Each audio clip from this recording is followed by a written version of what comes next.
Everyone, இன்னைக்கு இந்த வீடியோல வந்துட்டு நம்ம எந்த மூவியை பத்தி பார்க்க போறோம்னா, இன்னைக்கு தான் டே 15 ஆஃப் கமல்ஹாசன் அண்ட் ஹிஸ்டாரிக்கல் ஏதாவது சொல்லலாம் அந்த மூவி எல்லாம் அப்படின்ட்டு. அண்ட் இன்னைக்கு விக்ரம் அந்த படத்தை பத்தி தான் பார்க்க போறோம். இன்ட்ரோ பார்த்துக்கோங்க.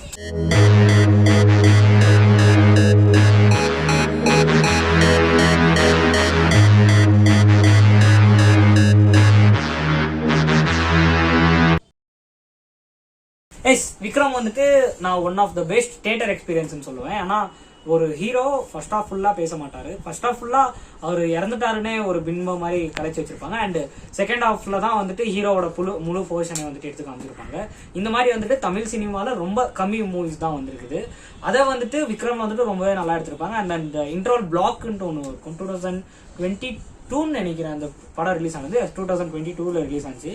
2022 பெஸ்ட் இன்ட்ரோல் பிளாக் மூவினா நான் அந்த மூவியை கண்டிப்பா சொல்லுவேன். ஏன்னா லோக்கி வந்துட்டு அந்த மூவில இருந்து தான் எல்சியூ அப்படின்ற ஒரு புது கான்செப்டை எடுத்துன்னு வந்தாரு.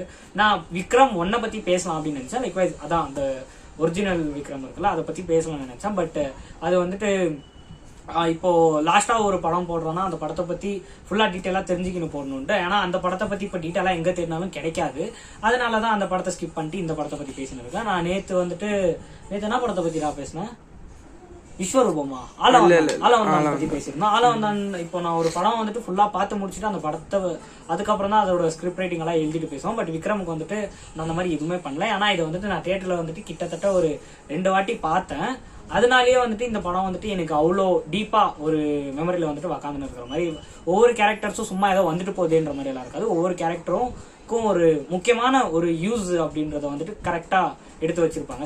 சினிமேட்டிக்ல பார்க்கணும்னா அந்த எல்லா பொசிஷன்ஸும் வர ஃபைட் சீன்ஸ் ஆகட்டும், ஒரு கிச்சனுக்குள்ள ஒரு சண்டை நடக்குதுன்னா அந்த கிச்சனுக்குள்ள இருக்கிற வெப்பனை வச்சு எப்படி சண்டை போடலாம் அப்படின்ற விஷயத்துல இருந்து வந்துட்டு எப்படி யூஸ் பண்ணும் அப்படின்ட்டு இந்த படத்துல வந்துட்டு ஒரு வெப்பன் வருதுன்னா அந்த வெப்பன் வந்துட்டு ஏதோ ஒரு சீனுக்கு மட்டும் வந்துட்டு போற மாதிரி வைக்காம அந்த வெப்பனுக்கும் ஒரு முக்கியமான ஒரு போர்ஷன் வந்துட்டு அதுக்குன்னே செப்பரேட்டா எடுத்திருப்பாங்க.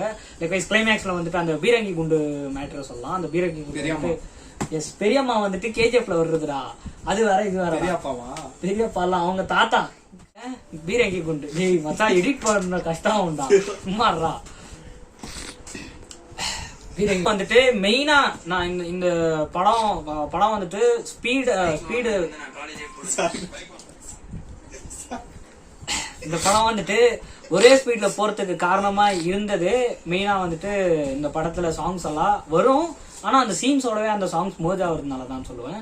ஏன்னா ஹோல் மூவிஸ்லயே ஆல்பம்ஸ் எல்லாம் விட்டப்பே நல்லா இது நிறைய பாட்டுங்க இருக்குது, எங்க பிளேஸ் பண்ண போறாங்க, எப்படி இருக்க போதும் அப்படின்ற மாதிரி தான் இருந்தேன். பட் அந்த படத்தோட அந்த சாங்ஸ் மோஜ் ஆகி வரும்போது அந்த படமே வந்துட்டு ரொம்பவே ஸ்பீடப் ஆகிற மாதிரி தான் இருந்துச்சு. ஓவராலா எல்லாருக்கும் அப்படிதான் இருந்திருக்கும். ஏன்னா ஓப்பனிங்ஸ் பத்தல சாங் கூட அரௌண்ட் ஒரு 1 minute 1.5 minutes இந்த மாதிரி தான் வந்துட்டு கட் ஆயிடும். அண்ட் அதே மாதிரி தான் போர்க்கண்ட சிங்கம் ஆகட்டும், கிளைமேக்ஸ் கிட்ட வர சாங்ஸ் ஆகட்டும், எல்லாமே இந்த மாதிரி ஒரு பொசிஷன்ல எடுத்துன்னு போனதுனால படமே ரொம்ப ஸ்பீடா போகும். இதை வந்துட்டு ரீவாட்ச் பண்ண எதுக்கு சஜஸ்ட் பண்றேன்னா, இப்போ எப்படி இருந்தாலும் எல்சிஓ அப்படின்ற ஒரு கான்செப்ட் எடுத்துன்னு வந்ததுனால இந்த படம் 3 படமும் ஒரே சினிமேட்டிக் யூனிவர்ஸ்குள்ள வருது. அண்ட் இந்த படத்தை வந்துட்டு நிறைய பேர் வந்துட்டு எப்படி பார்ப்பீங்கன்னா, கமல்ஹாசனுக்காக பார்க்குற பேர் இருப்பாங்க, ஃபதர் ஃபாசிலுக்காக பார்க்குற பேர் இருப்பாங்க, விஜய் சேதுபதிக்காக பார்க்குற பேர் இருப்பாங்க. அண்ட் தனியா ஒரு கேங் இருக்குது. அந்த கேங் வந்துட்டு அர்ஜுன் தாஸோட அந்த மெயின் போர்ஷன் ஒன்று வருது, அந்த போர்ஷனுக்கு கொண்டு பார்ப்பாங்க. எஸ், அந்த அர்ஜுன் தாஸுக்காக பட்டர்ஃபிளை சூட்னு இருக்கீங்க கேர்ள்ஸ், அவங்களுக்கு தான் சொல்றேன். அவர் வந்துட்டு இன்னும் நிறைய படம் எல்லாம் நடிச்சிருக்காரு, நல்ல படம். அதெல்லாம் எவனும் எடுத்து கொடுக்கல.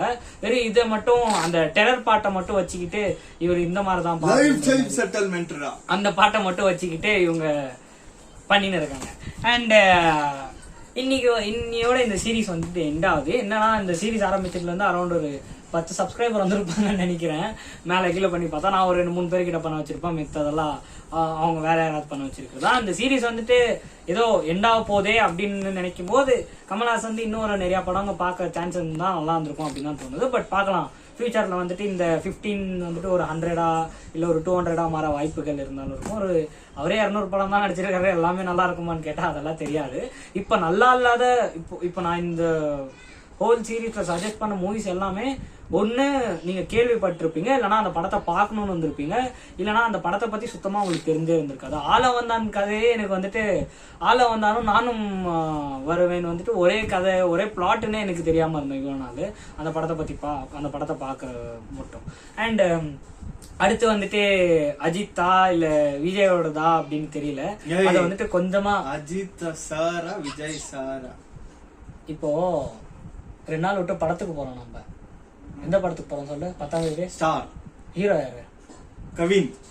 அங்க மட்டும் கவின் இல்ல கவின் சார். எங்க போனாலும் அஜித் படத்துக்கு போனா அஜித் படம், விஜய் படத்துக்கு போனா விஜய் படம். யூடியூபர் ராணி, யூடியூபர் ஆயிட்டா ப்ரோ. இப்ப நீ ரஜினி படத்துக்கு போனா ரஜினி படத்துக்கு போனான்னு சொல்லுவேன். ரஜினி சாரு. டேய் அவங்களுக்குன்னு ஒரு பிளாட் நேம் இருக்குடா. அஜித்துக்கு வந்துட்டு ஜஸ்ட் கால் மீ ஏகேன்னு சொல்லிட்டாங்க. விஜய்க்கு வந்துட்டு தளபதின்னு சொல்லு. தளபதி சொல்லு. நீ நாத்துக்கு அஜித்ன்ற. ஓகேங்க. அடுத்த தலை வீடியோ போடுறதா தளபதி வீடியோ போடுறதான்னு தெரியல. நான் வீடியோ எடுக்கணுமா வேணாமேடா? அவன் வர கை பிடிச்சி கை அடிக்க போதுறான். கொஞ்சம் சும்மா கம்ப்ளீட் பண்ணிடுறான். அடுத்து வந்துட்டு அஜித் இது போடுறதா இல்ல விஜய், அடுத்து வந்துட்டு தலது போடுறதா இல்ல தளபதி போடுறதான்னு கன்ஃபியூஷன்ல இருக்கு. அது வந்துட்டு போக போக தெரியும். இன்னொரு 2-3 நாள் வந்துட்டு அந்த சீரிஸும் ஸ்டார்ட் ஆகும் அப்படின்னு நினைக்கிறேன். எப்போ இதாக போகுதுன்னு தெரியல. இன்னையோட ஒரு 3-4 நாளைக்கு ரெஸ்ட் எடுத்துக்கின்னு சண்டே எதனா ஒரு குட்டி விளாகோ இல்ல வேற எதனா வீடியோஸ் வந்துட்டு வரும். அண்ட் இன்னும் நிறைய பேருக்கு வந்துட்டு ஷேர் பண்ணுங்க. விளாக் நல்லா இருக்குன்னு வந்துட்டு கமெண்ட்ஸ் வருது. அதெல்லாம் வந்துட்டு கொஞ்சம் கமெண்ட்ஸ்னா மற்ற பேர் சொல்றாங்க, கமெண்ட் செக்ஷன்ல எவனும் சொல்ல என்கிட்ட சொல்றாங்க. அது வந்துட்டு கொஞ்சம் நிறைய பேருக்கு தெரியற மாதிரி இல்ல நிறைய பேருக்கு ஷேர் பண்ற மாதிரி எதனா முடிஞ்சிச்சுன்னா அதை பண்ணி விடுங்க. And that's the video guys. அடுத்த வீடியோல உங்களை சந்திக்கும் வரை உங்களிடமிருந்து வீடியோ பெறுவது. ஆமா, நாளைக்கு வந்துட்டு ஆவேசம் படம்,